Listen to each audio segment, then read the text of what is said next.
கோரிக்கை வைக்கணும்னு சொன்னா ஒரு தேசிய கொள்கையை வரையறுக்க இந்திய அரசை வற்புறுத்த வேண்டும். அது விடுதலை சிறுத்தைகளுக்கு மட்டும் உரியதல்ல, வற்புறுத்த வேண்டிய பொறுப்பு எல்லா கட்சிகளுக்கும் இருக்கிறது, திமுகவுக்கும் இருக்கிறது.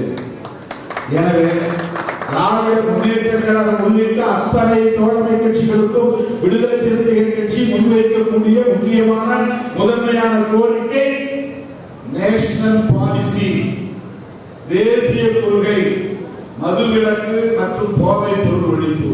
எங்க ஐயாவோ எங்க அண்ணனோ கூட்டணி வைக்கும்போது எங்க ஐயா தெரியும் எவ்வளவு மது கொள்கைக்கு எதிராக இருந்தார், மது ஒழிப்புக்கு ஆதரவாக இருந்தார். மதுவை டாஸ்மார்க்கை மூடுறாங்களோ அவங்களோட கூட்டணின்னு சொன்னது உண்டா? இனிமேல் சொல்லுவாங்களா? இப்போ எங்கள் அண்ணன் அதிமுகவை கூப்பிடுறாங்க. அதிமுக ஆட்சியில் மது இருந்ததா இல்லை ஒளிஞ்சிருந்ததா? இப்போ கூப்பிட்டு என்ன ஆகும்? நாளைக்கு அதிமுக ஆட்சிக்கு வந்தால் டாஸ்மார்க் இருக்குமா இருக்காதா? அப்புறம் அதை கூப்பிட்டு போராடி என்ன பண்ணுறது?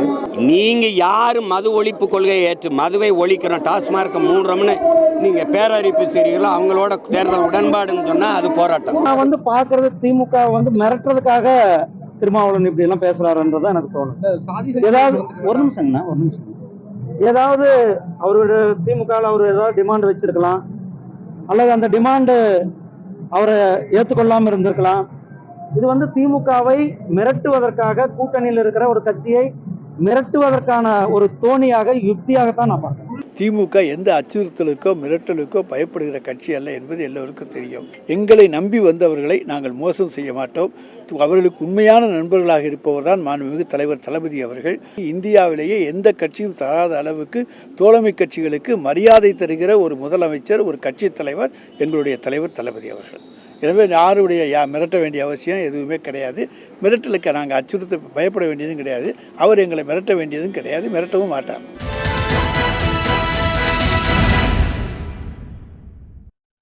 வணக்கம், இது கேள்விக்களம்.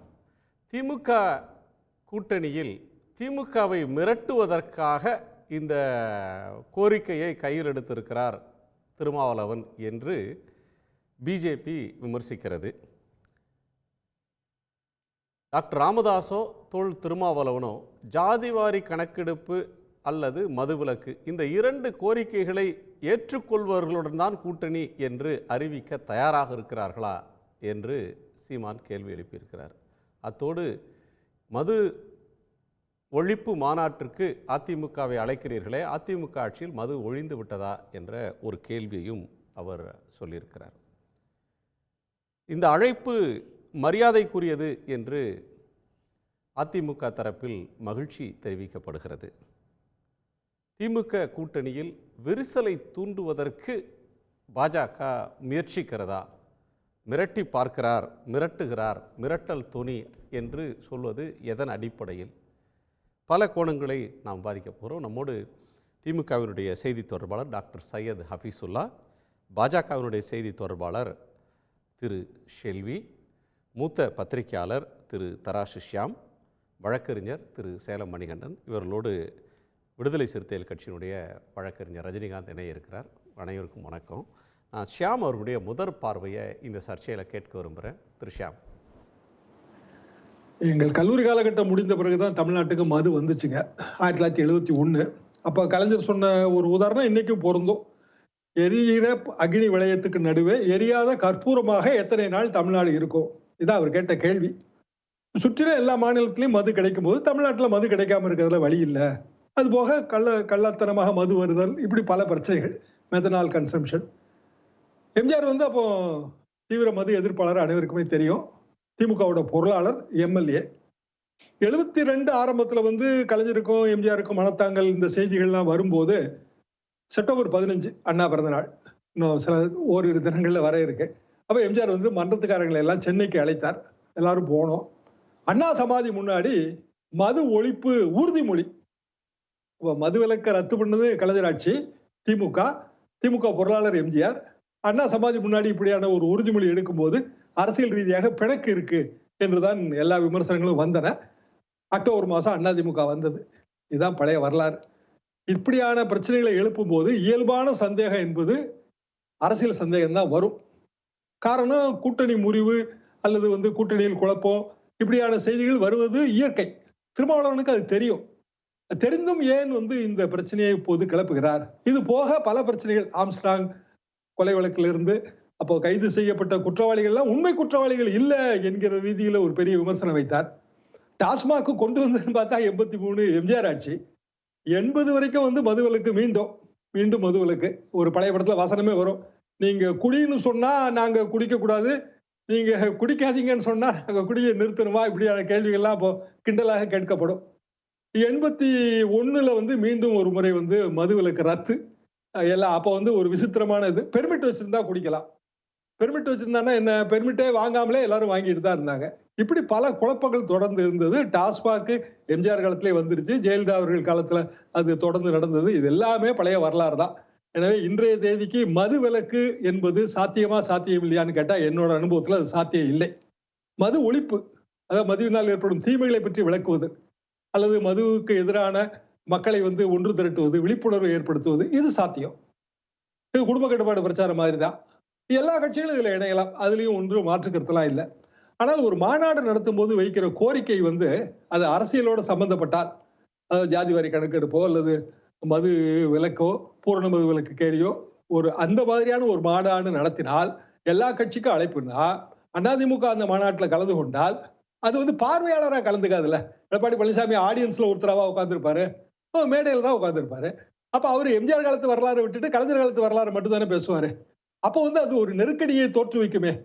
எனவே திருமாவளவனின் கோரிக்கை இன்றைய சூழல்ல வந்து அது அரசியலுக்கு சரிப்பட்டு வராது. ஒண்ணு, திமுகவும் விரட்ட முடியாது. திமுக இருக்கிறதுலே பெரிய கட்சி, கையில கணிசமான ஓட்டு வங்கியை வச்சிருக்கிறாங்க. ஒரு கூட்டணி கட்சி வந்து ஆளுங்கட்சியான திமுகவை மிரட்ட முடியுமானா நிச்சயமா முடியாது. 79 இந்திரா காந்தி அம்மா அதுக்கு ஒரு சர்டிபிகேட் கொடுத்துருக்காங்க. சென்னை மெரினா கடற்கரை கூட்டத்துல நாங்க எல்லாரும் அதுல வந்து பார்வையாளர்கள். ஆதரிப்பதாக இருந்தாலும் எதிர்ப்பதாக இருந்தாலும் உறுதியாக இருப்பவர் கலைஞர் கருணாநிதி. இதான் வந்து இந்திரா காந்தி அம்மா சொன்னது. இன்றைக்கு அது வந்து பொருத்தம் என்றுதான் நான் நினைக்கிறேன். கலைஞர் அவர்கள் இயற்கை எழுதி விட்டாலும் திரு ஸ்டாலின் அவர்களுக்கும் அது பொருத்தம் என்றுதான் நான் நினைக்கிறேன். மற்றபடி திருமாவளவனோட இந்த கோரிக்கை என்பதுல அரசியல் பின்புலம் இருக்குங்கிறதா என்னோட சந்தேகம். அரசியல் பின்புலத்துக்கு நீங்க வந்து மது எதிர்ப்பு பிரச்சாரத்தை செய்யலாம், ஆனால் ஒரு மது விற்பனை அப்படின்ற ஒன்றை சாத்தியம் இல்லை நிறுத்துறது அப்படின்ற ஒரு கோணத்தை ஒரு பிராடர் பெர்ஸ்பெக்டிவில் சொல்கிறீங்க. ஸ்பெசிஃபிக்கான அரசியல், இதை முன் வச்சு நடக்கக்கூடிய அரசியல் அப்படின்னு பார்த்தா விசிக மாநாட்டில் திரு எடப்பாடி பழனிசாமி பங்கேற்பது அப்படின்ற ஒன்று திமுக கூட்டணியில் நிச்சயமாக நெருடலை ஏற்படுத்தும் அப்படின்னு சொல்கிறீங்க. ரெண்டாவது, இதன் வழியாக திமுகவை மிரட்ட முடியாது அப்படின்னு சொல்கிறீங்க. பிஜேபி பாமக இந்த ரெண்டு கட்சியையும் திருமாவளவன் அழைக்கலை. அவர் வந்து மது எதிர்ப்பு பேச்சு அவங்க பேசினா கூட மத போதை, ஜாதி போதை அப்படின்ற காரணங்களை சொல்லி அவர் அவங்கள அழைக்கலை. சீமான் வந்து நீங்கள் எடப்பாடியை எப்படி கூப்பிடுறீங்கன்னு விமர்சிக்கிறாரு. இது ஒரு நிபந்தனை வைக்க தயாராக இருக்கீங்களான்னு சொல்கிறாரு. இதை ஒரு நிபந்தனையாக வைக்கிற சூழல் இருக்கா? அப்படி வைக்க முடியுமா? அதிமுகவை அழைச்சால் ஒரு நெருடல் வரும் அப்படின்னு தெரிந்தே அழைக்கிறாரா, இல்லை தற்செயலான ஒரு நகர்வா? ஒரு கேள்விக்கான பதில். ஆனால் ஒரு முதிர்ந்த தலைவர், எனக்கு திருமாவளவன் அவர்களை வந்து ஒரு 20-22 வயது இளைஞராகவே தெரியும். திட்டக்குடியில கூட்டங்களுக்கெல்லாம் வரும்போதெல்லாம் ரொம்ப பழக்கம். ஆனால் முதிர்ச்சி பெற்ற தலைவர் ஆயிட்டார் இன்னைக்கு. அப்போ ஒவ்வொரு வார்த்தையும் ரொம்ப முக்கியம். அரசியல் என்பது தூண்டில், குழம்பிய குட்டையில் மீன் பிடிப்பதுதான் அரசியல். அப்போ இந்த மாதிரியான ஒரு வார்த்தை பிரயோகம் பண்ணும்போது பாரதிய ஜனதா அவங்களுக்கு லாபம் இருக்கோ லாபம் இல்லையோ இப்படித்தான் சொல்லுவாங்க. அனைவருக்கும் தெரிந்தது தானே. பாமக 2016 வந்து மதுவிலக்கு கோரி அவங்க வந்து தேர்தல் அறிக்கை வெளியிட்டு மாற்ற முன்னேற்ற அன்புமணி முதல்வராக வேண்டும்லாம் அவங்க பிரச்சாரம் பண்ணிட்டாங்க. அப்போ இயல்பாக திருமாவளவன் இன்னும் கொஞ்சம் ஜாக்கிரதையாக பேசியிருக்கலாம். இந்த அரசியல் ரீதியாக இந்த விமர்சனத்தை தவிர்த்திருக்கலாம். இது போக ஒரு பெரிய விமர்சனம் அவர் வைத்தது என்னன்னா, சாராய வருமானத்தை வைத்து சமூக நல திட்டங்களை செயல்படுத்துகிறார்கள். சாராய வருமானத்தை வச்சுதானே எல்லா கட்சிகளும் எல்லா ஆட்சிகளும் சமூக நல திட்டங்களை செயல்படுத்தி இருக்கு. சாராய வருமானம் என்பது டோட்டல் ரெவன்யூல எத்தனை சதவீதம்னு பார்த்தா அது குறைவா தானே இருக்கும். அப்படியான ஒரு சூழ்நிலையில் இந்த விமர்சனம் வந்து அவர் வைத்ததுல அரசியல் பின்புலம் வந்துருது இல்லையா? காரணம், திரு மார்டின் அவர்களோட மருமகன் இப்ப வந்து பிசிகால ஒரு பெரிய பதவியில இருக்காரு. அவருக்காகத்தான் ஒரு பொது தொகுதி இப்ப கேட்டாங்க. 2024 தேர்தல் சமீபத்து வரலாறு தான், இது யாருக்கும் மறந்துருக்க முடியாது. அப்போ பொது தொகுதி கேட்கும் போது முதலமைச்சர் ஸ்டாலின் அவர்கள் திமுக தலைவர் அந்த கூட்டணியில தொகுதிக்கு வழி இல்லை, நீங்க ரெண்டுமே தனித்தொகுதியில் நில்லுங்கன்னு சொல்லும்போது திரு மார்ட்டின் அவர்களுக்கு அங்கே இடம் இல்லை. மார்ட்டின் அவர்கள் தான் போன மாநாட்டுக்கு எல்லா ஏற்பாடுகளும் செய்தவர், இந்த மாநாட்டுக்கும் எல்லா ஏற்பாடுகளும் செய்பவர். அவருக்கான லீனிங் எல்லாமே எல்லாருக்குமே தெரியும். அப்போ இதன் பின்னணியில அரசியல் பின்புலம் இருக்குங்கிற சந்தேகம் எழத்தானே செய்யும். அரசியல் பின்புலம் இருக்கு, ஆதவ் அர்ஜுன் இதுல ஒரு காரணமாக இருக்கக்கூடும்னு ஒரு ஊகத்தை சொல்றீங்க. அவருக்கு எம்பி சீட் போன முறை கேட்டாங்க, தரல, அதனால அதை நீட்சியாக இதை பார்க்குறீங்க. ஆனால் திருமாவளவன் மீண்டும் மீண்டும் சொல்வது முதிர்ச்சி பெற்ற தலைவர், அனுபவமான தலைவர்னு நீங்கள் சொல்கிறீங்க. அவர் தற்செயலாக இதை சொல்லலை, அதிமுகவை அழைக்கிறாரு. நெருடலை ஏற்படுத்தணுன்றது நோக்கமா? நீங்கள் ஒரு தலைவரை ஒரு கட்சியில் சீட்டு கேட்டு வர்றவங்க எவ்வளோ பேர் இருப்பாங்க, வேறு நிர்பந்தங்களை தரக்கூடிய தலைவர்களும் செல்வாக்கானவர்களும் கூட கட்சியில் இருப்பாங்க. ஆனால் அதெல்லாம் தாண்டி தான் ஒரு தலைவர் நின்று அரசியல் செய்வாங்க. இதை கூட்டணியோடு தேர்தலோடு முடிச்சு போட்டு பார்க்கக்கூடாது, ஒரு பொது நோக்கத்துக்காக நல்ல எண்ணத்தோடு நடத்துகிற நிகழ்வு அப்படின்னு சொல்கிறாரு. மதுவுக்கு ஆதரவா எந்த தலைவரும் பேச மாட்டாங்க.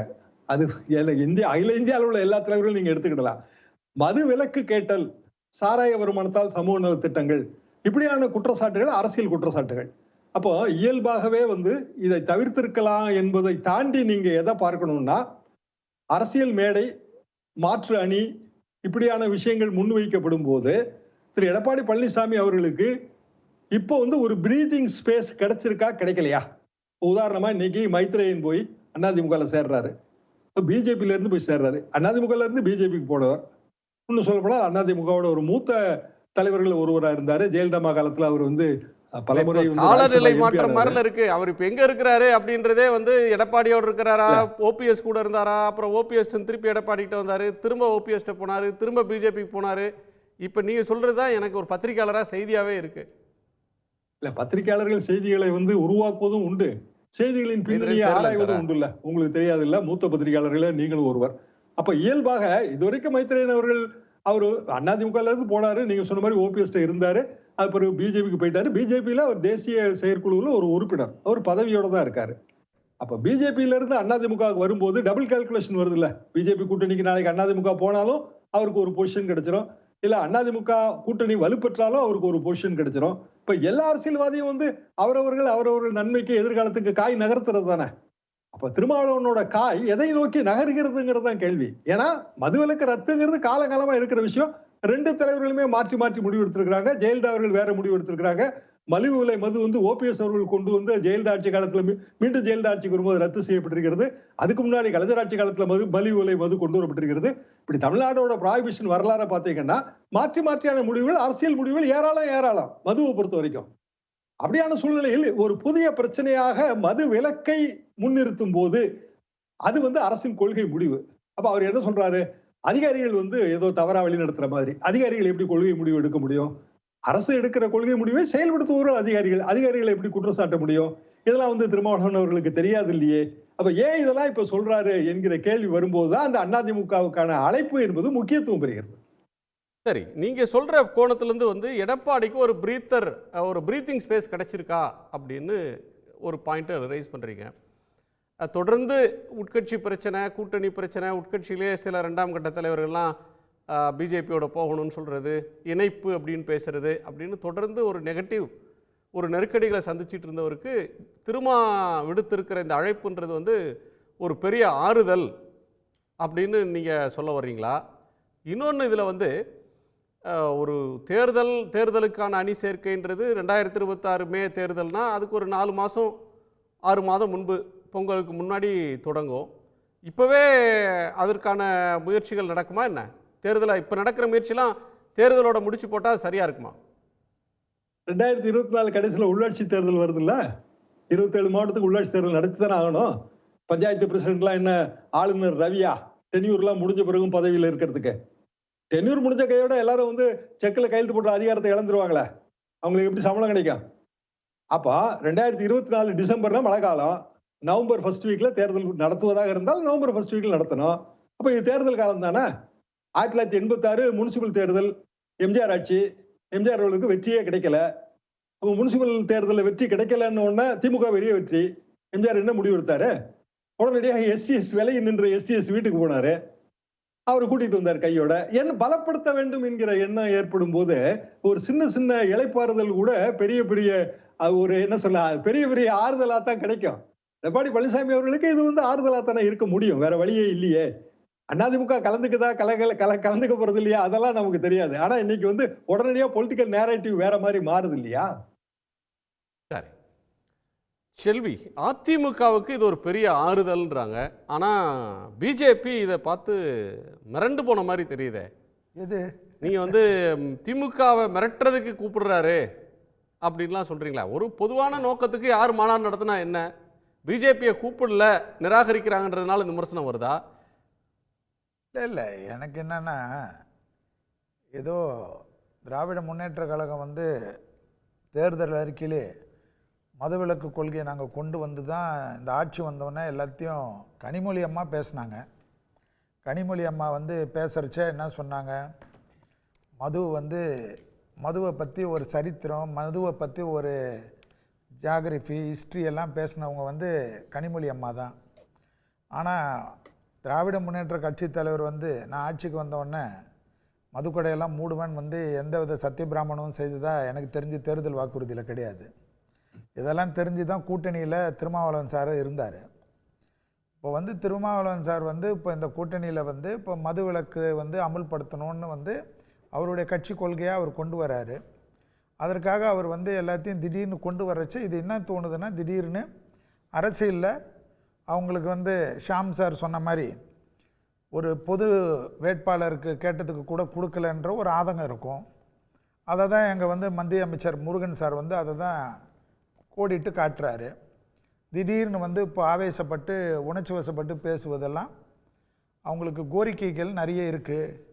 அந்த கோரிக்கைகளை பரிசீலனை செய்வதற்கு தான் இதெல்லாம் இல்லைன்னா இவங்க தேர்தலுக்கு முன்னாடியே, ஏன் இப்போ பார்லிமெண்ட் தேர்தலுக்கு முன்னாடியே மதுவிலக்கு கண்டிப்பாக கொண்டு வருவோம்னு நாங்கள் சொன்னால் தான் நாங்கள் திராவிட முன்னேற்ற கழகத்தோட கூட்டணியில் இருப்போம்னு கூட சொல்லியிருக்கலாம். 2 தொகுதி கூட வேணான்னு சொல்லி நிராகரித்து தியாகிகளாக இருந்திருக்கலாம்.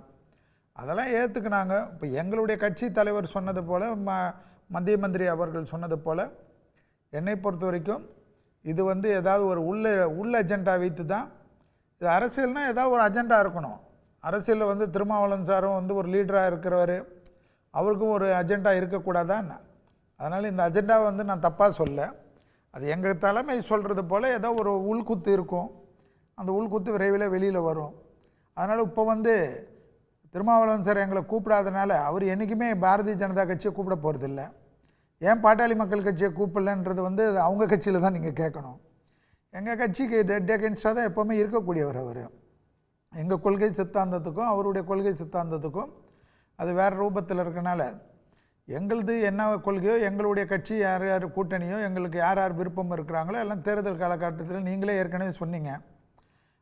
ஷாம் சார் சொன்னது போல் வரக்கூடிய பஞ்சாயத்து தேர்தலில், வரக்கூடிய தேர்தலில் அது எந்த சமயத்தில் எந்தெந்த கூட்டணி எது வருதோ அதெல்லாம் பொலிட் பியூரோ டிசைட் பண்ணோம். பொது தேர்தல் என்று 2026ன்றது ரொம்ப நாள் இருக்குது இன்னும். அந்த காலகட்டத்தில் இப்போவே அதுக்கெல்லாம் உணர்ச்சி வசப்பட்டு பேசுகிறது, காட்சிகள் மாறணும், அது போல் காக்கா வட நரிக்கதையெல்லாம் சொல்கிறதுக்கெல்லாம் நான் தயாராக இல்லை.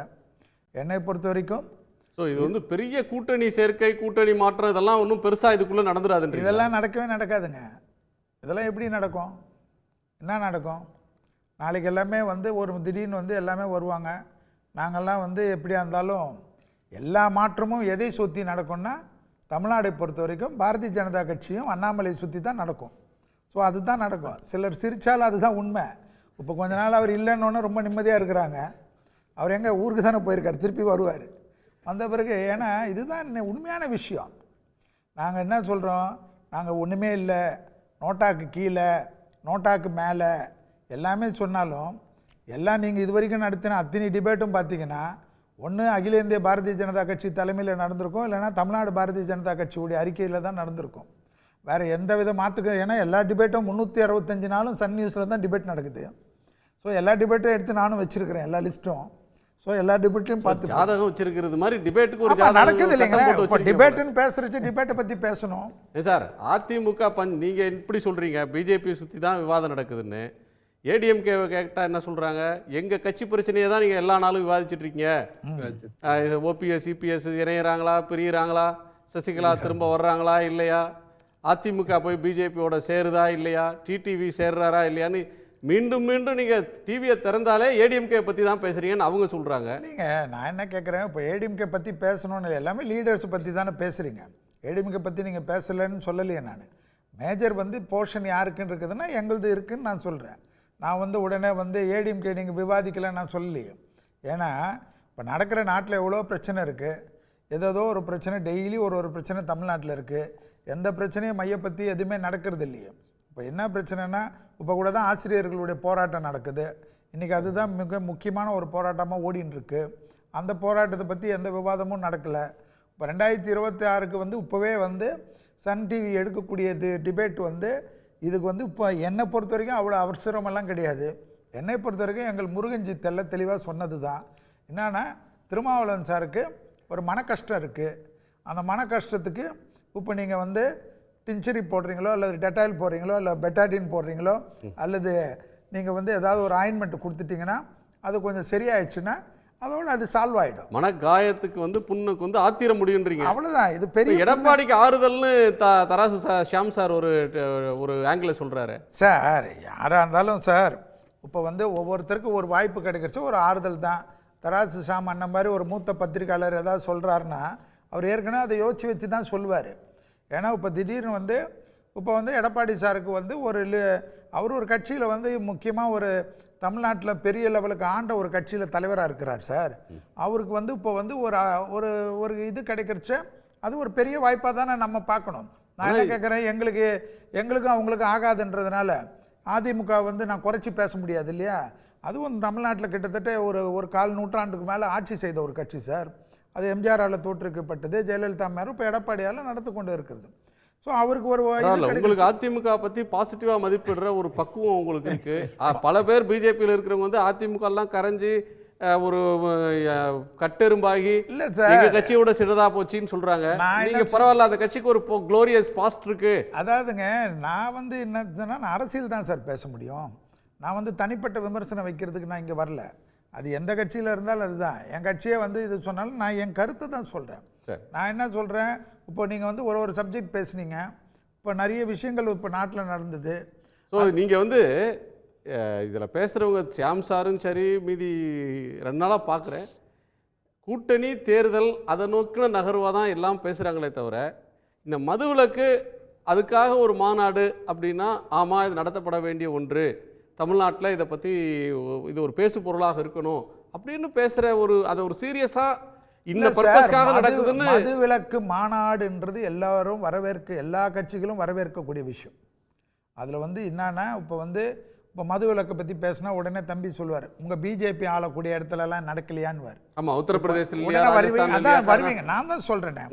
நான் என்ன சொல்கிறேன், நீங்கள் டிபேட்டுக்கு வரும்போதே பக்கத்தில் இருக்கிறவங்க வந்து பிஜேபியை நோக்கி என்ன கேட்பாங்க, மதுவிலக்குன்னா ஒரு புரிதலோடு தான் வர்றீங்க. அப்படி கிடையாது. இப்போ என்னன்னா, நீங்கள் தமிழ்நாடு மட்டும் இருக்கீங்க, நாங்கள் இந்தியா ஃபுல்லாக எல்லா இடத்துலையும் ஆளக்கூடிய பெரிய கட்சி. ஸோ எங்களுக்கு எல்லா இடத்துலையும் இருக்கிறதெல்லாம் நாங்கள் பேஸ் பண்ணி தானே வரணும். உடனே அங்கே பார்த்தியா, பக்கத்து வீட்டு பார்த்தியா, இந்த இடத்த பார்த்தியா, எல்லாம் கேட்க தானே செய்வீங்க. ஸோ நான் என்ன சொல்கிறேன், எல்லாத்தையும் பார்க்குற மாதிரி தமிழ்நாடை பொறுத்த வரைக்கும் நான் என்ன சொல்கிறேன், தமிழ்நாட்டில் எல்லா கட்சியும் எங்கள் தலைவர்லேருந்து எங்களுடைய கட்சியுடைய சித்தாந்தத்துலேருந்து மதுவிலக்கை கொண்டு வாங்க, படிப்படியாக கொண்டு வரதை வந்து வரவேற்கிறோம் தான் சொல்லிகிட்டு இருக்கிறோம். நாங்கள் என்ன சொல்கிறோம், மதுவிலக்கு இல்லாமல் நீங்கள் வந்து திட்டங்கள் வந்து மதுவிலக்கால் தான் இவங்க எல்லா திட்டங்களும் கொண்டு வராங்கன்றதையும் நான் தவறாக தான் சொல்லுவேன். மதுவிலக்கில் வரக்கூடிய வருமானங்களை அரசாங்கம் பெருசாக பார்க்காம மதுவிலக்குக்கு எவ்வளோக்கு எவ்வளவு வந்து அதை குறைச்சி, ஏன்னா ஒரே நாளில் வந்து எல்லாத்தையும் வந்து மூடக்கூடிய திட்டமாக எங்கள் தலைவரே சொல்லலை. என்னென்னா அதுவும் வந்து படிப்படியாக, ஏற்கனவே ஷியாம் சார் சொன்னது தான், பர்மிட் வைத்து இருந்த தமிழ்நாடையும் நம்ம பார்த்தோம். பர்மிட் வந்து எல்லா ஏரியாலையும் வாங்கி கொண்டு பெரியவங்களாம் அந்த காலத்தில் நம்ம சின்ன வயசில் இருந்துச்சு எல்லாரும் டாக்டர் சர்டிஃபிகேட் வாங்கி குடிச்சதையும் நம்ம பார்த்துருக்குறோம். ஸோ குடியே இல்லாத காலகட்டத்தில், மதுவிலக்கு இருக்கக்கூடிய காலகட்டத்திலையும் இந்த குடி வந்து எப்படி விற்றதையும் பார்த்துட்டு தான் இங்கே உட்காந்துருக்கோம். ஸோ அதை பற்றியெல்லாம் நான் சொல்ல, எல்லாத்துக்கும் வந்து ஒரு கிரேடுவாக, கிரேட் 1, கிரேட் 2, கிரேட் 3 கொண்டு வர்றதுக்கு இந்த அரசாங்கம் முயற்சி பண்ணுறது தான் எங்கள் கட்சியிலையும் அதை தான் சொல்லிட்டு இருக்கிறேன். நன்றி.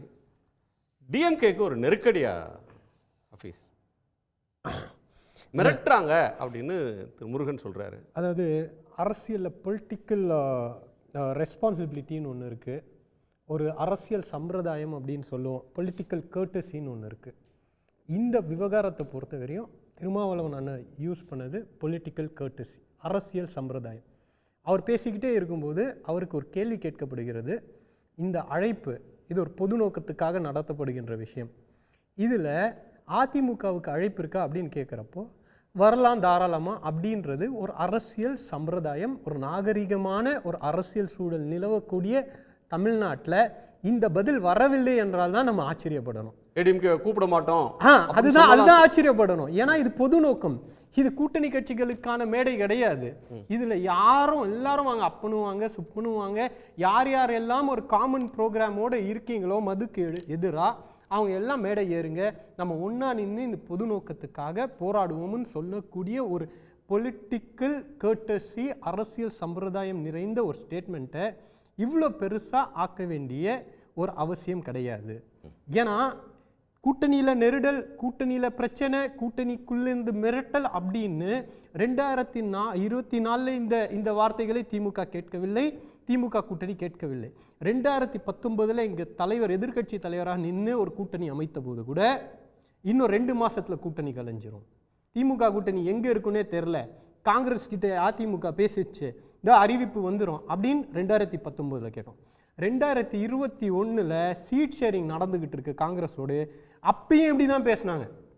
ஆருடம் சொன்னவர்கள் இல்லை 25 சீட்டு 40 சீட் பேரம் பேசிகிட்டு இருக்கு, காங்கிரஸ் அதிமுக கிட்ட பேசிக்கிட்டு இருக்குன்னா. ஆனால் 2 தேர்தலையும் ஜெயிச்சோம். 24 வரும்போது இதே தான். அப்போ திமுக கூட்டணியில் பிரச்சனை இருப்பதாக திமுக கூட்டணியில் இருப்பவர்கள் எந்த ஒரு சிக்னலையும் காட்டாத நேரத்தில் வெறும் ஒரு பொலிட்டிக்கல் கர்ட்டசியாக அரசியல் சம்பிரதாயமாக பேசப்பட்ட ஒரு விஷயத்தை இவ்வளோ பெரிதாக்கக்கூடிய நிர்பந்தம் அதிமுகவுக்கு இருக்கிறது, பாரதிய ஜனதா கட்சிக்கு இருக்கிறது. அதனால தான் அவங்க இந்த பிரச்சனையை பெருசா பேசிக்கிட்டே இதை பெரிதாக்குறது ஏடிஎம்கேவும் பிஜேபி. நிச்சயமாக வேற அவர்களுக்கு தொடர்ந்து 2019 தோல்விக்கு பிறகு ஒரு கூட்டணி அமையவில்லை, வெற்றி பெறவில்லை. அவர் ஒரு வாட்டியும் எடப்பாடி பழனிசாமி நீங்கள் ஊடகத்தில் போடுறதுதான் மெகா கூட்டணி அமையும், நான் பார்த்துக்கிறேன் வேலை பாருங்கன்னாரு. 2021 அமையல, 24 அமையல. அப்போ கூட்டணி அமையாதவர்கள் இந்த கூட்டணிக்குள்ள குழப்பம் அப்படின்னு சொல்ல வேண்டிய ஒரு நிர்பந்தம் அதிமுகவுக்கு இருக்குது. அவ்வளோ லேசாக விடுதலை சிறுத்தைகளை எடை போட முடியாது. ஒவ்வொரு அரசியல் கட்சிக்கும் ஒரு விஷன் இருக்கும், ஒரு மிஷன் இருக்கும், ஒரு இலக்குன்னு ஒன்று இருக்கும். அது இல்லாமல் அவர்களுக்கு ஒரு பொறுப்புன்னு இருக்கும். அப்போ விடுதலை சிறுத்தைகளுடைய இலக்கு எதுவாக வேணாலும் இருக்கலாம், ஆனால் குறைந்தபட்ச பொறுப்புன்றது இந்த கூட்டணியில் இருக்க வேண்டும் என்று தொடர்ந்து பேசிக்கொண்டிருக்கிறவர் அண்ணன் திருமா அவர்கள்.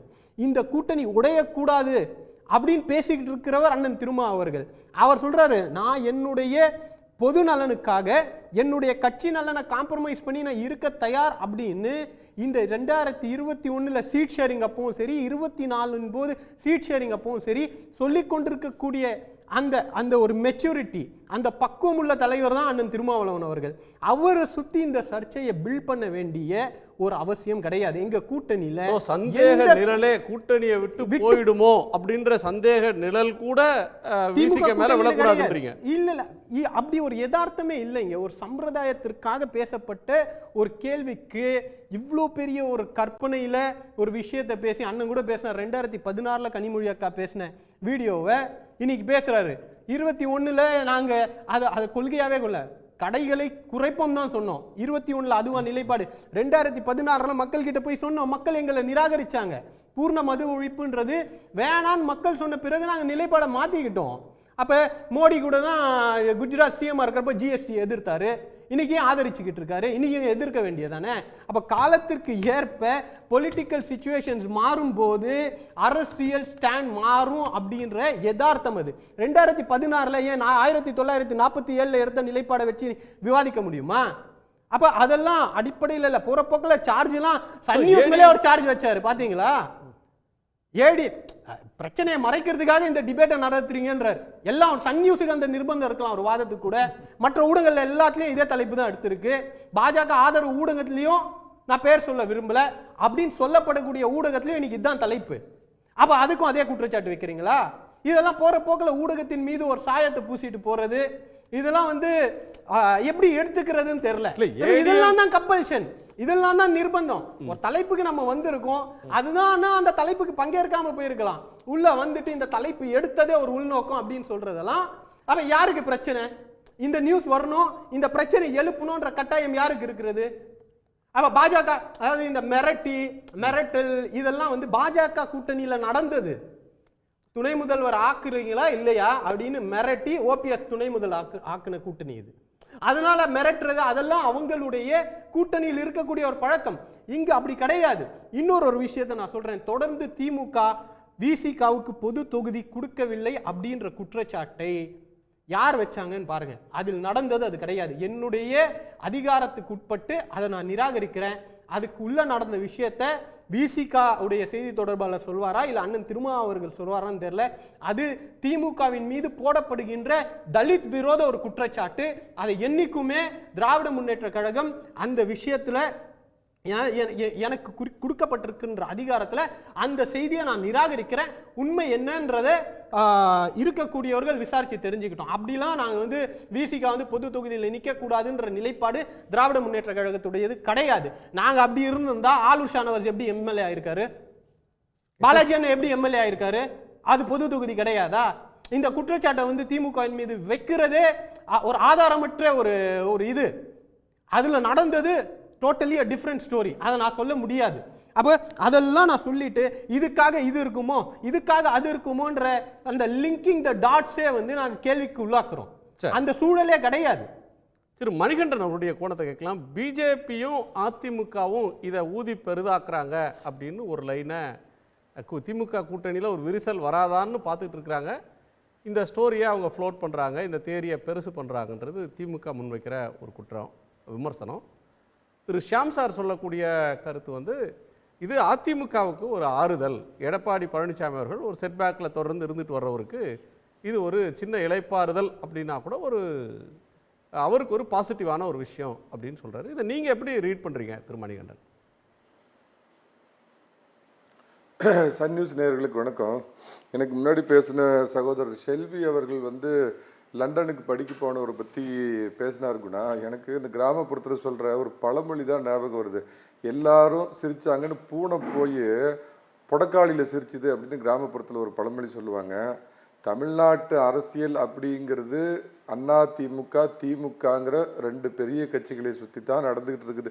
அது சட்டமன்ற தேர்தலாக இருக்கட்டும் பாராளுமன்ற தேர்தலாக இருக்கட்டும். அப்படிங்கிறப்ப மூன்றாவது அல்ல நாலாவது இடத்துல இருக்கிற அண்ணாமலையை மையப்படுத்தி தான் அரசியல் நடக்குதுன்னு அவர் சொல்கிறத நான் ஒரு விதத்தில் ஏற்றுக்கிறேன். என்ன காரணம்னா களத்தில் இல்லாமல் சோசியல் மீடியாவில் இன்னைக்கு நம்பர் 1 களமாடுற கட்சி எது அப்படின்னு கேட்டிங்கன்னா பாரதிய ஜனதா.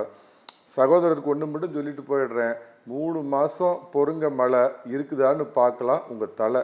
என்னன்னு கேட்டிங்கன்னாங்க, அதாவது ராஜா கையை வச்சா அது ராங்கா போகாதுங்கிற. ஆமாங்க, அதாவது இவர் வந்து அகில இந்திய தலைவர் ஜேபி நட்டா கூட அறிவிக்க முடியாதுங்க கூட்டணி யாரோடு கூட்டணி இல்லைன்னு.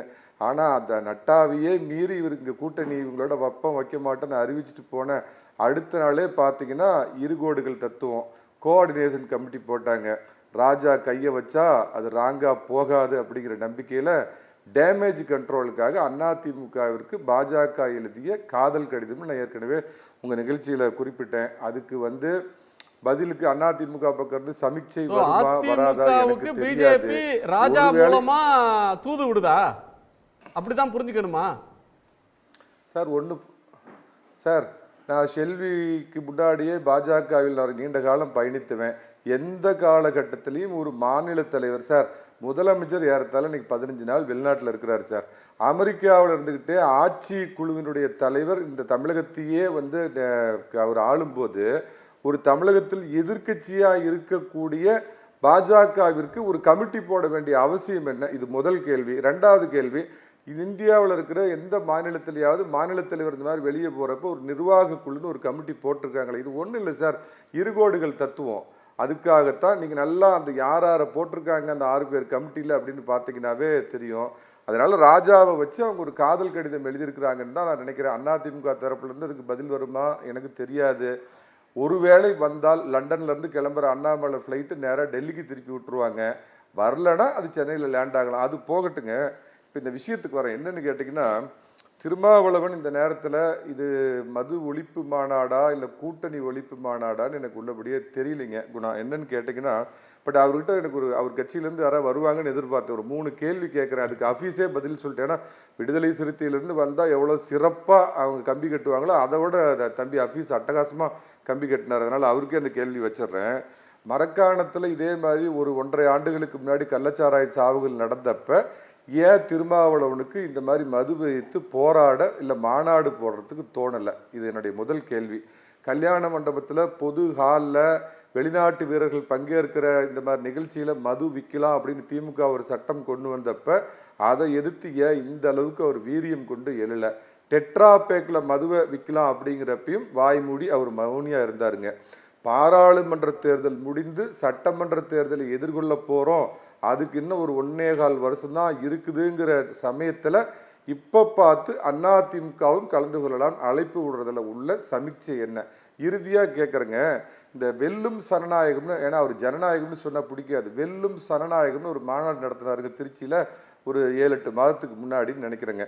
அப்பயே அதிமுக வந்து பாஜகவோட கூட்டணியை முறித்து 2026 அவங்களோட உறவு கிடையாதுன்னு தெல்ல தெளிவாக அறிவிச்சப்ப ஏன் அதிமுகவுக்கு வந்து ஜனநாயகத்தை காப்பாற்றணும் அப்படிங்கிற அக்கறை இருந்திருக்காதா?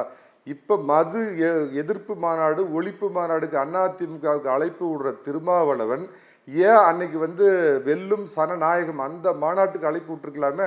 அப்போ இதில் எந்த அரசியல் நோக்கத்தையும் நம்ம பார்த்துருக்க மாட்டோம். ஏன்னா அன்னைக்கு பாராளுமன்ற தேர்தலில் மோடி எதிர்த்து திமுகவோட நின்று ஜெயிக்கணும் அப்படிங்கிறதுனால வாய் மூடி அதுக்கு பேசாமல் இருந்தார். சார் அதில் என்ன பிரச்சனைன்னு நான் பார்க்குறேன்னு கேட்டிங்கன்னா, 2021 திமுக எதிர்கட்சியாக இருந்ததுங்க. ஆனால் 2026 தேர்தலை சந்திக்க போகிறப்ப ஆளுங்கட்சியாக இருக்கிறப்ப எப்படி எடப்பாடி பழனிசாமி 2021 எதிர்ப்பு அலையை சமாளித்தாரோ அந்த பிரச்சனை இன்னைக்கு திமுகவுக்கு இருக்குது. இது திருமாவளவனுக்கு ஒரு பெரிய பிரச்சனையாக உருவெடுத்திருக்கலாம். வேங்கை வயல் சம்பவம், இந்த தலித்துகள் மீதான தாக்குதலுக்கு பதில் சொல்ல முடியாத தடுமாறுறாரு. எல்லாத்துக்கும் மேலே பார்த்தீங்க அப்படின்னா விஜய் அப்படிங்கிற ஒரு போட்டியாளர் வர, நான் அறிந்த வரைக்கும் விஜய்க்கு வந்து தாழ்த்தப்பட்ட சமுதாயத்தை சேர்ந்த தம்பிகள் அதிகப்படியான ரசிகர்கள் இருக்கிறாங்க. எங்கே அந்த ஓட்டு தனக்கு போயிடுமோ அப்படிங்கிறது ஒன்று. எல்லாத்துக்கும் மேலே ஒன்று பார்த்தீங்கன்னா, ஒரு சட்டமன்ற தேர்தலில் இருந்த கூட்டணி அடுத்த சட்டமன்ற தேர்தலில் தொடர்ந்ததில்லை. தமிழகத்துடைய வரலாறு.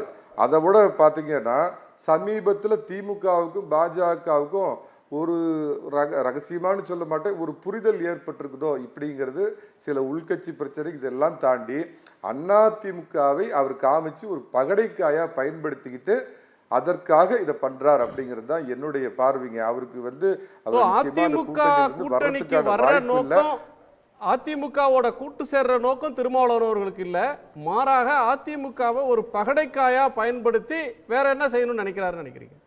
விஜய் வர்றதுக்கும் எடப்பாடி பழனிசாமி அழைக்கிறதுக்கும் அல்லது விஜய கட்சி தொடங்குறதுக்கும் இவர் மதுவிலக்கு மாநாடு நடத்துறது, மது எதிர்ப்பு மாநாடு நடத்துறதுக்கும் என்ன தொடர்பு சார்?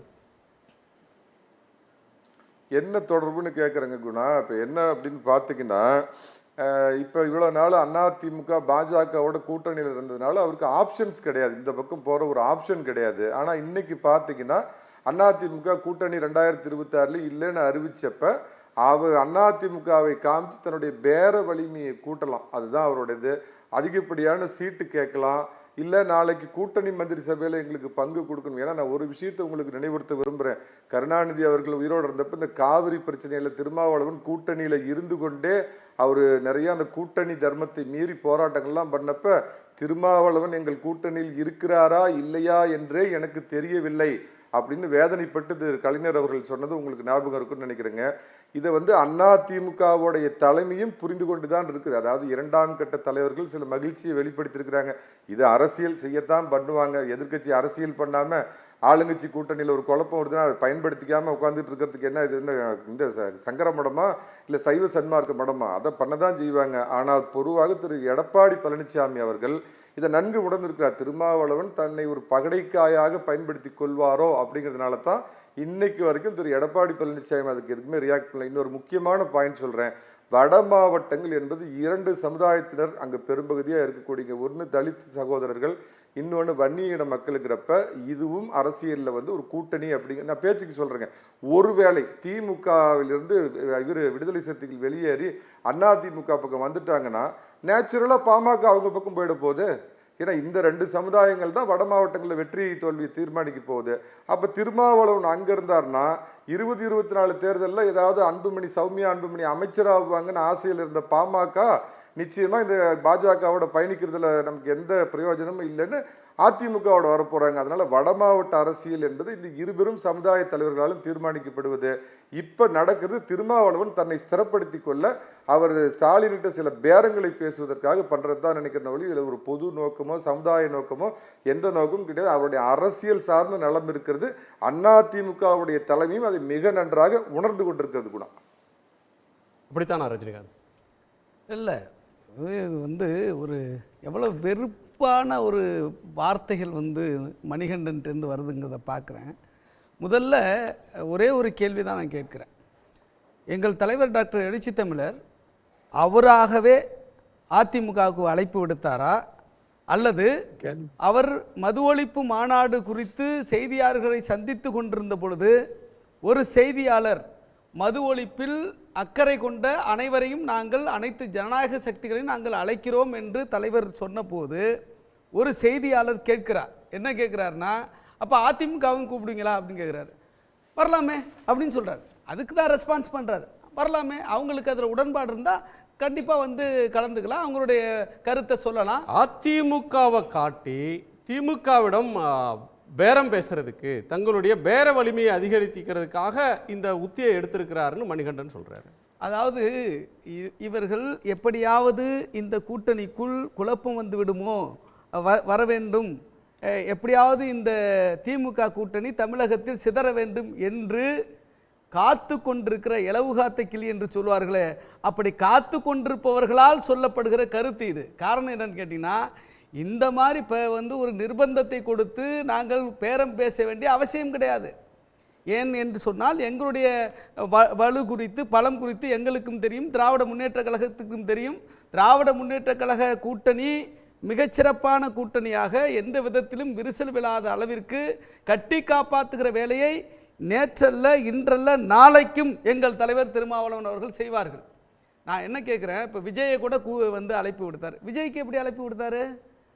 ஒரு பத்திரிக்கையாளர் கேட்குறாரு, நீங்கள் வந்து விஜயை கூப்பிடுவீங்களா, அவருக்கு உடன்பாடு இருந்தால் வந்து கலந்துக்கலாம் அப்படின்னு சொல்கிறார். நான் என்ன கேட்குறேன், அரசனை நம்பி புருஷனை யாராவது கைவிடுவாங்களா?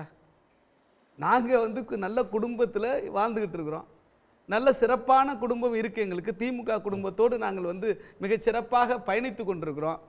இதை விட்டுவிட்டு ஒரு கற்பனையாக வந்து என்ன சொல்கிறது, நிச்சயமில்லாத ஒன்றை நோக்கி போவாங்களா?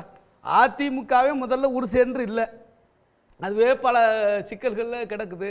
அப்போ அவங்கள நம்பி நாங்கள் ஏன் போகணும்? போக வேண்டிய அவசியம் என்ன? நாங்கள் பிஜேபி, அதாவது மதவாத சக்திகளோடும் சாதியவாத சக்திகளோடும் ஒருபோதும் நாங்கள் கைகோர்க்க மாட்டோம் என்று சொல்லுகிறோம். ஆனால் அதிமுக கைகோர்ப்பதற்கு வாய்ப்பு இருக்கிறது. அதிமுக இன்றைக்கு கூட பிஜேபியோடு கைகோர்க்க மாட்டோம் அல்லது மோடியோடு கைகோர்க்க மாட்டோம் என்று திட்டவட்டமாக அறிவிக்கவில்லை. அப்படியே அறிவித்தாலும் கூட அதை நம்புவதற்கு நாங்கள் தயாராக இல்லை. ஒரு நிமிஷம், மணிகண்டன் குறுக்கிட்டாரு. ஸோ அப்படிப்பட்ட கட்சியோட போறதுக்கு வாய்ப்பு இல்லைன்ற வாய்ப்பே கிடையாது. அதாவது இன்னும் ஒரு செய்தி சொல்றேன், சேர்த்து கேளுங்க. எங்கள் தலைவர் இந்த கருத்தை சொல்லுகிற பொழுது அந்த பத்திரிகையாளர் கேட்கிறாரு, அப்ப ஏடிஎம்கே கூப்பிடுவீங்களா? வரலாம், பிரச்சனை இல்லை, அவங்களுக்கு உடன்பாடு இருக்குல்ல, வரலாம். ஆனால் அடுத்த வார்த்தையை சேர்த்து பார்க்கணும். என்ன சொல்றாருன்னா, இது கூட்டணிக்கு நீங்கள் முடிச்சு போட்டு பார்க்க வேண்டிய அவசியம் இல்லை, தேர்தல் கணக்கு வழக்குகளில் முடிச்சு போட்டு பார்க்க வேண்டிய அவசியம் இல்லை. சொல்றப்ப அப்படித்தானே சொல்லுவாங்க. கூட்டணி நகர்வாகவே இருந்தாலும் ஓபன் பண்றப்ப இதுக்கும் கூட்டணிக்கும் சம்பந்தம் இல்லைங்க, இதையும் தேர்தலோடையும் சம்பந்தப்படுத்தி பார்க்க கூடாது, அப்படித்தானே தலைவர்கள் சொல்லுவாங்க. இல்ல அப்படி வந்து போற ஐடியா இருந்தா, இப்ப ஷாம் சார் சொல்றாருல, என்ன சொல்றாரு, இப்போ நான் வரும்போது கேட்டுட்டு தான் அது சாமி சார் சொல்றாரு, இது வந்து நிச்சயமாக ஒரு பேரம் பேசுவதற்கான சக்தியை கூட்டுவதற்காக அல்லது வந்து ஒரு கூட்டணி அச்சாரத்திற்காக இவர்கள் சொல்லுகிறார்னா நாங்கள் அந்த வார்த்தையை சொல்ல வேண்டிய அவசியம் இல்லையே, அவாய்ட் பண்ணியிருக்கலாமே. அதிமுகவையும் அழைக்கிறோம் என்று சொல்லி முடிச்சிருக்கலாம். ஆனால் தேர்தலோடு இதை முடிச்சு போடாதீங்க, கூட்டணி போன்ற விஷயங்களோடு இதை முடிச்சு போடாதீங்க என்று ஏன் சேர்த்தே சொல்ல வேண்டும். அதில் தான் கவனம் இருக்கு. நான் இன்னொரு செய்தி சாம்சாருக்கு நான் பதில் சொல்கிறேன். என்னென்னா ஆதவ் அர்ஜுனுக்காக சீட்டு கேட்டாங்க 3வது சீட்டுன்னு. இது கற்பனை, இது அப்படியெல்லாம் கிடையாது. நாங்கள் 3 தொகுதி கேட்டோம் தான். 3 தொகுதி ரிசர்வ் தொகுதியாக கூட கொடுங்கன்னு தான் கேட்டோம். ஒரு தொகுதி பொது தொகுதியாக நாங்கள் கேட்டோம். அது ஆதவ் அர்ஜுனுக்கு தான் அப்படின்னு சொல்கிறதெல்லாம் அப்பட்டமான ஒரு யூகம், கற்பனை. அதெல்லாம் அப்படியெல்லாம் கிடையாது. சார் திரு மணிகண்டன் குறுக்கிட ஒரு மணி இல்லை, அவர் விடுதலை சிறுத்தையிலிருந்து இந்த நண்பர் ஒன்று சொல்கிறாரு, மதவாத சக்தியோடு நாங்கள் கூட்டணி வைக்க மாட்டோம். 2001 பாஜகவோட நீங்கள் கூட்டணியில் இருந்தாங்கிறது ரொம்ப வசதியாக மறந்து போயிடுறீங்க. சட்டமன்ற தேர்தலில் பாஜகவோட நீங்கள் கூட்டணியில் இருந்தீங்க, அதை மறந்து போயிடுங்க. அதான் இப்படி சொல்லிக்க வேண்டியதுதான். இல்லை சார், நான் ஒன்று கேட்குறேன். சியாம் அவர்களையே என்ன வயதில் மூத்த ஒரு பத்திரிகையாளர் தமிழகத்தில் உண்மையாலுமே மது ஒழிப்பை பற்றி தொண்டை தண்ணி போக கத்தக்கூடிய கட்சி பாட்டாளி மக்கள் கட்சி. மீதி நான் ஒன்று சொல்கிறேன் சார், நான் அதிமுக ஆதரவாளனாக இருந்தாலும் ஒன்று சொல்கிறேன். இன்றைக்கு ஆளக்கூடிய திமுகவோ நாளை ஆள்வதற்கு வாய்ப்புள்ள அதிமுக யார் வந்தாலும் முழு மதுவிலக்கு என்பது 100% சாத்தியமில்லை. அது இந்தியாவில் சாத்தியமில்லை, உலகத்தில் சாத்தியமில்லை. அப்படிங்கிறப்ப கட்சி ஆரம்பித்த காலத்திலேருந்து மதுவிலக்கை பற்றி அதிதீவிரமாக பேசி கொண்டிருக்கிற டாக்டர் ராமதாஸை இவங்க அழைக்காம அதுக்கு கேட்டால் அது சாதிய கட்சி. நான் வாதத்துக்கு கேட்குறேன், உங்கள் கட்சி விடுதலை சிறுத்தைகள் சாதிய கட்சி இல்லையா? பாமக நான் ஏற்றுக்கிறேன், சாதி கட்சி தான், நான் இல்லைன்னு சொல்ல. விடுதலை சிறுத்தைகள் சாதி கட்சி இல்லையா? எப்படி சொல்லுங்க? தலித் நிலையை கொடுத்தா அவங்க நிறுத்தி மந்திரியாக்கி சார் முடிச்சிடுறேன், இருங்க, அமைதி அமைதி அமைதி, நான் முடிச்சிடுறேன். தலித் மலையை அவங்க நிறுத்தி அமைச்சராக்கின உங்களுக்கு முன்னாடியே அவங்க அந்த வேலையை பண்ணியிருக்காங்களா? அதை எப்படி நீங்க சாதி கட்சின்னு சொல்லுவீங்க? அதை சாதி கட்சினா நீங்களும் சாதி கட்சி தான். அப்ப நீ ஒரு சாதி கட்சி அரசியல் நோக்கம் இருக்கு. முடிச்சிடுறேன் சார். சார் ஆனா அதே இல்ல அதே தலித் எழில்மலையை திருச்சிங்கிற பொது தொகுதியில் நிறுத்தி வெற்றி பெற வைத்தவர் புரட்சி தலைவி. அதுக்கு நான் போகல. நான் கேட்கறது, நீங்க ஒரு வேறு வன்னியர் ஜாதியை சேர்ந்தவருக்கெல்லாம் சீட்டு கொடுத்து பொறுப்பு கொடுத்து வச்சிருக்கீங்கன்னா அதையே பாமகவும் பண்ணுது. அது எப்படி அவங்க மட்டும் சாதி கட்சி, நீங்க சமூக நீதி கட்சி ஆவீங்க? நீங்க சாதி கட்சினா அவங்களும் சாதி கட்சி தான். அதனால இது முழுக்க முழுக்க திரு ஸ்டாலின் அவர்களுக்கு ஒரு நெருக்கடி ஏற்படுத்த வேண்டும்.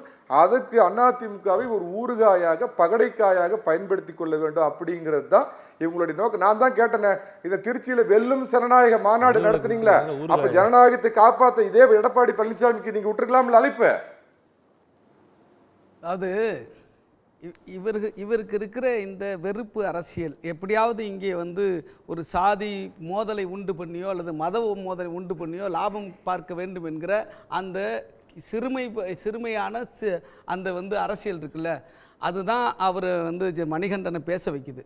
மணிகண்டனுக்கு இருக்கிற சாதிய பார்வை, சாதிய கண்ணாடி தான் விடுதலை சிறுத்தைகளை சாதிய கட்சியாக பார்க்க வைக்கிறது. சாதி ஒழிப்பே மக்கள் விடுதலை என்று அடிப்படை கோட்பாடாக முழக்கமாக வைத்திருக்கிற கட்சி தான் விடுதலை சிறுத்தைகள் கட்சி. அது எப்படி சாதி கட்சியாக இருக்க முடியும்? சாதி ஒழிப்பு, சாதி ஒழிய வேண்டும், சமத்துவம் இங்கே நிலவ வேண்டும் என்று சொல்லுவது எப்படி சாதிய கட்சியாக இருக்கும்? நாங்கள் ஜாதி பெருமை என்னைக்காவது பேசியிருக்கிறோமா? இல்லை இது ஒரு சாதி கட்சி என்று என்னைக்காவது அறிவித்திருக்கோமா? நாங்கள் ஒன்றும் இல்லைங்க, அடிமைகளுக்காக போராடுறோம் அப்படின்னு சொன்னால் அடிமைகள் தான் உடனடியாக ஒன்று திரண்டு நிற்பான். அப்போ இது அடிமை ஆதிக்கத்தை பேசுகிற கட்சின்னு சொல்ல முடியுமா?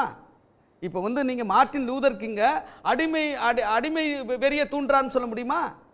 அதுபோல தான் சாதி ஒழிப்பு சமத்துவத்திற்கான ஒரு இயக்கத்தை, அந்த கட்சியை ஒரு சாதி கட்சியாக பார்க்கிற பார்வை, சொல்லுகிற அந்த சொல் என்பது அவருடைய சாதி வெறியை அதுதான், அந்த அப்படிப்பட்ட பார்வை தான் இருக்குன்னு சொல்றேன். அதே போல மது ஒழிப்பு என்பதை ஊறுகாயா பயன்படுத்த வேண்டிய அவசியமெல்லாம் எங்களுக்கு கிடையாது.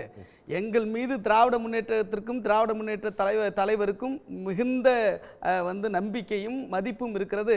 அதே போல எங்களுக்கும் திராவிட முன்னேற்ற கழகத்தின் மீதும் திராவிட முன்னேற்ற கழக தலைவர் மீதும் மிகுந்த நம்பிக்கையும் அக்கறையும் மதிப்பும் இருக்கிறது. ஆகவே இந்த கூட்டணி எப்படியாவது உடைபட்டு விடாதா, எப்படியாவது சிக்கல் வந்து விடாதா என்று காத்து கொண்டிருக்கிற நபர்கள் இந்த மது ஒழிப்புக்காக நாங்கள் விடுத்த அழைப்பை இவர்கள் முத்திர குத்த பார்க்குறாங்க. அல்லது இதற்கு ஏதாவது பிஜேபி சொல்றது நீங்க மிரட்ட பார்க்குறீங்க அப்படின்னு சொல்றாங்க. ஏன் மிரட்ட வேண்டிய அவசியமே கிடையாது. நாங்கள் கேட்டது கிடைக்கல தானே மிரட்டணும். என்ன இப்போ என்ன நான் என்ன கேட்குறோம், நாங்கள் 3 தொகுதி கேட்டதெல்லாம் உண்மைதான்.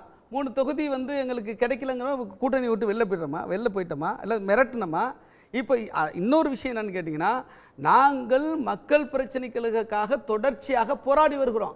2021 திராவிட முன்னேற்ற கழகத்தின் தலைமையிலான ஆட்சி அமைந்த காலத்திலிருந்து அந்த காலத்திலிருந்து நாங்கள் கூட்டணியில் இருந்தாலும் மிகச்சிறப்பான பொறுப்பான ஒரு எதிர்கட்சியாகவும் செயல்பட்டு கொண்டிருக்கிறோம். அது வந்து பல பிரச்சனைகளில் மக்கள் பிரச்சனைகளுக்காக போராடிட்டு இருக்கோம்.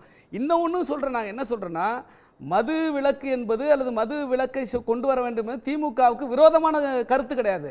அந்த விரோதமான கருத்தை சொல்லி நாங்கள் எதிர்நிலையில் தள்ளலை. அவர்களுக்கும் இந்தியாவில் இருக்கிற எல்லா கட்சிக்குமே மது ஒழிப்புன்ற கொள்கை தாங்க. யாரும் மதுவை குடிங்க அப்படின்னு எந்த கட்சியும் சொல்றது இல்லை. மது கடையை திறந்துருங்க, 10 கடை இருக்கிறத வந்து 20 கடையை தரங்க, 1000 கடையை 2000 கடையா தரங்கன்னு எந்த கட்சியும் சொல்ல போறதில்லை. ஒரு இடைவேளைக்கு கூட நம்ம பேசலாம். மது ஒழிப்பு மாநாட்டை நடத்துவதன் மூலமாக திமுகவை திருமாவளவன் மிரட்டுவதாக ஒன்றிய இணையமைச்சர் பாஜகவின் திரு எல் முருகன் கூறியிருப்பது பற்றி ஒரு கேள்வியை நேருக்கு முன்னாடி வைத்திருக்கிறோம்.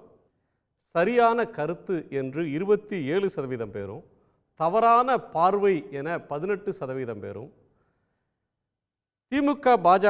திமுக விசிகே இடையே விரிசலை ஏற்படுத்த வேண்டும் அப்படின்ற எண்ணத்தோட திரு முருகன் சொல்லியிருக்கிறாரு அப்படின்னு 44% பேரும், பாஜகவை விமர்சிப்பதால் இந்த கருத்தை திரு முருகன் சொல்லியிருக்கிறாருன்னு 11% பேரும் கருத்து தெரிவிச்சிருக்கிறாங்க. அந்த நேயர்களுக்கு நன்றி. நிறைவு பார்வை திரு செல்வி. அதாவது திராஸ் ஷாமண்ணனுக்கு ஒன்று சொல்லணும். மைத்ரேயன் சாரே வந்து போட்டிருக்காரு, அவர் எங்கேயும் போகலன்னு. ஃபஸ்ட்டு அந்த ஒரு கருத்து சொல்லிடுறேன். அடுத்தது வந்து இப்போ பிரச்சனை என்னென்னா, திமுக கூட்டணியில் வந்து இதனால் ஒரு விரிசல் வருமா அது வருமானன்றதை நான் கண்டிப்பாக பார்க்கல. என்னை பொறுத்த வரைக்கும் தமிழ்நாட்டில் வந்து இப்போதைக்கு வந்து கூட்டணியில் வலிமையாக இருக்கிறது திமுக கூட்டணியை தான் நான் பார்க்குறேன். ஸோ இதில் வந்து இப்போ ஏடிஎம்கே விஷயத்தில் அவங்க கூப்பிட்ருக்கிறது வந்து இவங்க சொன்ன மாதிரி பத்திரிகையாளர் சொன்னதுக்காக அவர் சொல்லியிருக்கலாம். ஆனால் என்னை பொறுத்த வரைக்கும் விசிகே வந்து தான் வளர்ந்துருக்கிறத வந்து அவர் காட்டுறதுக்கு வந்து அவங்க வந்து இதை வந்து ஒரு அரசியலில் வந்து ஒரு கேள்வி கேட்டுறது, அந்த கூட்டணியில் இருந்தாலும் அந்த கட்சிக்கு அகென்ஸ்டாக வந்து அவங்களுடைய வலிமையை நிரூபிக்கிறதுக்கெல்லாம் ஒரு ஆப்பர்ச்சுனிட்டியாக அவங்க பார்க்குறாங்க. ஏன்னா அடுத்த 26வது காலம் வந்து நிறைய புது கட்சிகள் வரக்கூடிய காலமாக இருக்குது. அந்த சமயத்தில் நிறைய மாற்றத்தை எதிர்பார்க்கறதுனால விசிகே தன்னை நிலைநிறுத்துறதற்காக இந்த மாநாடை வந்து அது திருமாவளவன் சார் வந்து இதை வந்து அவர் ஹைலைட் பண்ணி கொண்டு வர்றதை வந்து எந்த விதத்துலையும் தவறு இல்லை. ஸோ அந்த விதத்தில் தான் நாங்கள் பார்க்குறோமே தவிர அவங்க வந்து பேரம் பேசுவதற்கு இது ஒரு பெரிய ஆப்பர்ச்சுனிட்டியாக, பேரம் பேசுவது அரசியலில் தப்பான்னு நான் வந்து நினைக்கவே இல்லை. ஏன்னா பேரம் பேசலைன்னா அரசியலில் வந்து வளரலன்றது தான் அர்த்தமாக நான் பார்க்குறேன். ஸோ இது ஒரு அவங்க வளர்ந்துருக்கிறாங்கன்னு அவங்க வந்து அவங்க வலிமையை நிரூபிக்கிறதுக்காக இந்த ஒரு ஆப்பர்ச்சுனிட்டி இனிமேல் கொஞ்ச நாளில் வந்து இந்த கீராட்டங்கள்லாம் அவங்க அதிகரிக்க தான் செய்வாங்கன்றதை நான் பார்க்குறேன். அது எலெக்ஷன் நேரத்தில் வந்து எந்த கூட்டணி எப்படின்றது தான் அப்போ டிசைட் ஆகுன்றது தான் நான் டிசைட் பண்ணுறேன், நான் என்னுடைய பார்வை. திமுகவும் விடுதலை சிறுத்தைகளும் தனக்கான அரசியல் பொறுப்பு என்ன என்பதை உணர்ந்திருக்கக்கூடிய கட்சிகள், உணர்ந்திருக்கக்கூடிய தலைவர்களை தலைமையாக வைத்திருக்கக்கூடிய கட்சிகள். அதனால் இப்போ இருக்கக்கூடிய மிகப்பெரிய பிரச்சனை என்பது ஒன்றிய பாஜகவை எதிர்க்கக்கூடிய ஒரு கூட்டணியாக வலுவாக திமுக தமிழ்நாட்டில் இருக்க வேண்டும் அப்படின்றது தான். ஏன்னா இன்றைக்கி ஃபிஸ்கல் ஃபெடரலிசம், பொருளாதார கூட்டாட்சியை மதிக்காத ஒரு நிலையில் கேரளாவில் இன்றைக்கி கூட்டம் நடந்திருக்கு. தமிழ்நாடு அங்கே பங்கெடுத்திருக்கிறது. இங்கே திராவிட முன்னேற்ற கழகத்துடைய ஆட்சி அமைந்த காரணத்தினால தான் இந்த ஃபிஸ்கல் ஃபெடரலிசம் இஷ்யூவை ஒருங்கிணைந்து செயல்படுத்தி மாநில உரிமைகளை மீட்டெடுக்கக்கூடிய ஒரு தலைமை வேண்டும் அப்படின்னு உணர்ந்த காரணத்தினால தான் விசிகாவும் திமுகவும் ஒருங்கிணைந்திருக்கிறது. அப்போ இந்த கூட்டணிக்கான தேவை அதிகரித்திருக்கிறது. கடந்த காலங்களை விட இன்றைக்கு மோடி ஆட்சி வந்த பிறகு 3வது முறை இந்த கூட்டணி எதற்காக அமைக்கப்பட்டுச்சோ அதற்கான காரணங்கள் இன்னும் அதிகரித்திருக்கின்றன. பிஎம் ஸ்ரீ முதல் கொண்டு மாநிலத்திற்கு தர வேண்டிய கல்வி நிதியை கூட தர மறுக்கின்ற அந்த சூழலில் ஒரு வலுவான பொறுப்பை உணர்ந்த 2 கூட்டணிகள் நாங்கள் அமைத்திருக்கின்றோம். எங்களுக்குள்ள எந்த சின்ன சலசலப்பும் கிடையாது. திமுகவுடைய செய்தி தொடர்பாளராக நானும் இங்கே பேசுகிறேன், விசிகாவுடைய செய்தி தொடர்பாளராகவும் அவரும் பேசுகிறார். ஆனால் இந்த 2 பேரை கடந்து மற்றவங்கெல்லாம் கூட்டணியில் பிரச்சனைன்னு பேசிகிட்டு இருக்காங்களே தவிர அஃபீஷியலாக வந்திருக்கக்கூடிய நாங்கள் 2 பேரும் ஒருமித்த கருத்தோடு ஒற்றுமையாக இருக்கின்றோம். நன்றி திரு மணிகண்டன். குணா, 2026 ஜனவரியில் தான் யார் யாரோட போக போகிறாங்க, யார் யாரை டைவர்ஸ் பண்ண போகிறாங்க, யார் புதுசாக கல்யாணம் பண்ணிக்க போகிறாங்க அப்படிங்கிறது தெரிய வரும். It is too early. அதனால தான் சொல்கிறேன், திருமாவளவன் வந்து இப்போ பண்ணுறது அவருடைய பேர வலிமையை கூட்டிக்கொள்ள அப்படின்னு சொல்லி. ஒன்று தெரிஞ்சுக்கங்க, அதாவது மோடி வேணுமா வேண்டாமா அப்படின்னு நடக்க போகிற தேர்தலெல்லாம் 2026 காலம். 7.5 இல்லாத 4.5 ஆண்டு நல்லாட்சி கொடுத்த எடப்பாடி பழனிசாமி வேண்டுமா, திராவிட மாடல் என்ற திராவக மாடல் ஆட்சி கொடுத்த மு.க. ஸ்டாலின் தொடர வேண்டுமா அப்படிங்கிறது தான் இங்கே பேசும் பொருளை ஒழிய, மோடி வந்து பாராளுமன்ற தேர்தலுக்கான இது அது முடிஞ்சு போச்சு. 2வது அவங்க இங்கே போட்டியில் 3வது 4வது இடத்துல இருக்கக்கூடிய ஒரு கட்சி. அதனால் நேரடி போட்டி வந்து மு.க. ஸ்டாலினா எடப்பாடி பழனிசாமிங்கிறது தான் இங்கே பேசும் பொருளாக இருக்கும். இப்போ பிரதமர் மோடியோட பக்கத்தில் இடது பக்கம் உட்காந்துட்டு பாஜக 320 சீட்டுக்கு மேலே பிடிக்குன்னு சொல்லிட்டு வந்த திரு எடப்பாடி பழனிசாமி 11 நாட்களில் அந்த கூட்டணியை முடிச்சுக்கிட்டு வெளியே வந்து சமீபத்து கதை. பழம் நழுவி பாலில் விழுந்ததை போலன்னு விஜயகாந்த் எதிர்பார்த்து கலைஞரே ஏமாந்து போனது அன்றைய கதை. இதோ வைகோ புறப்பட்டு விட்டார், மாநாட்டு திடலை நோக்கி வந்து கொண்டிருக்கிறார். அப்படிங்கிறப்ப வைகோ வண்டி நேராக போய் பாய்ஸ் கார்டனில் நின்னதும் சமீபத்திய அரசியல் நிகழ்வு. அதனால கூட்டணி என்பது 2026 ஜனவரியில தான் தெரிய வரும். மக்கள் முடிவு செய்ய போவது இந்த ஆட்சி தொடர வேண்டுமா, சாதாரண விவசாயி எடப்பாடி பழனிசாமியின் ஆட்சி மீண்டும் வர வேண்டுமா, அதை நோக்கி தான் வாக்களிப்பார்கள். இல்லை, அதிமுகலேயே எடப்பாடி பழனிசாமி தொடரணுமான்ற ஒரு குழப்பம் ஓடிக்கிட்டு இருக்குது. அவரை முதல்வர் வேட்பாளர் அறிவிக்க போறீங்களானே குழப்பம் இருக்கு. அதுக்கப்புறம் மக்கள் முடிவு பண்ணட்டும். அது ரஜினிகாந்த் அப்ப உதயநிதி அறிவிக்க போறீங்களா, ஸ்டாலின் அறிவிக்க போறீங்களான்னு திமுகவிலேயே ஒரு குழப்பம் ஓடிட்டு இருக்கிறதா நாங்க. அதெல்லாம் ஒண்ணுமே கிடையாதுங்க, அதெல்லாம் ஒண்ணுமே கிடையாது. தலைவர் தான் எங்களுடைய வேட்பாளரா இருக்கிறாரு. அதனால அங்க 3 அணியா 4 அணியா 40 அணியா பிரிஞ்சிருக்கீங்க. அதை பத்தி விவாதிங்க. அது இன்னொரு நாள் விவாதிக்கலாம். மக்கள் மேலாம் மக்கள் வந்து இது ரெண்டுலாம் கம்பேரிசன்லயே கிடையாது. எடப்பாடி பழனிசாமி முதல்வர் ரேஸ்லயே கிடையாது, எங்களுடைய தலைவருக்கு ஒப்பீடுலயே கிடையாது. ரஜினிகாந்த், மது ஒழிப்பு என்பது ஒரு வெகு மக்களுடைய கோரிக்கை. இந்த சமூகத்தை பாதுகாப்பதற்கான, எதிர்கால இளைஞர்களை பாதுகாப்பதற்கான ஒரு மிக முக்கியமான கோரிக்கை. இந்த கோரிக்கைக்கு உடன்பாடு கொண்ட அனைவரும், அதாவது மதவாத சாதியவாத அதை வந்து தன்னுடைய கொள்கையாக கொண்டிருக்கிற கட்சிகளை தவிர அனைவரும் இதில் கலந்து கொள்ளலாம் என்பது ஒரு பொது அக்கறையின் அடிப்படையில் விடுக்கப்பட்ட அழைப்பு. இதில் இவர்கள் அரசியல் கால்குலேஷனை போட வேண்டிய அவசியம் இல்லை. இதில் ஒரே ஒரு சின்ன உதாரணத்தை நான் உங்களுக்கு சொல்கிறேன். 2009 திராவிட முன்னேற்ற கழகத்தின் கூட்டணியில் தான் எங்கள் தலைவர் இருந்தார், கலைஞர் இருந்தார். அப்போ எங்கள் தலைவரும் விசிகாவும் திமுகவும் கூட்டணியில் இருந்தது. அப்போது அதிமுகவை சார்ந்த சசிகலாவினுடைய கணவர் எம்என் என்று அழைக்கப்படக்கூடிய நடராஜன், வைகோ, பழநெடுமாறன் போன்றவர்கள் அதிமுகவினுடைய கூட்டணியில் இருந்தபொழுது அவர்கள் நடத்திய ஈழத்தமிழர்களை பாதுகாப்பதற்காக 2009 நடைபெற்ற போரை நிறுத்த வேண்டி அவர்கள் நடத்திய போராட்டத்தில் எங்கள் தலைவர் பங்கு கொண்டார், எங்கள் கட்சி பங்கு கொண்டது. ஆனாலும் அதன் பிறகு நடந்த தேர்தலில், அந்த 2009 நடந்த தேர்தலில் திராவிட முன்னேற்ற கழக கூட்டணியோடு தான் நாங்கள் பயணித்தோம்.